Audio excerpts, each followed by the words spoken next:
Zimbabwe সিরিজে চোটে পড়ার পর তাসকিন আহমেদকে বিশ্বকাপে পাওয়া যাবে কিনা সেই শঙ্কা নিয়ে যুক্তরাষ্ট্রে উড়াল দিয়েছিল বাংলাদেশ দল।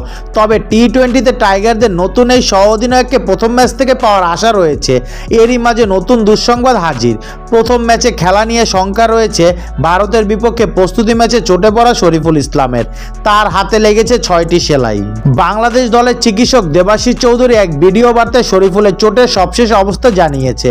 তিনি বলছে, শেষ ওভারে একটি বল ঠেকাতে গিয়ে বাঁ হাতের তর্জনী ও মধ্যকার যে জায়গা সেখানে একটি স্লিপ ইনজুরি হয়েছে শরীফুলের।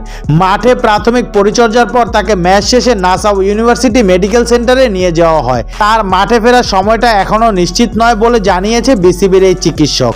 ওর ক্ষতস্থানে হ্যান্ড সার্জনের তত্ত্বাবধানে 6টা সেলাই করা হয়েছে।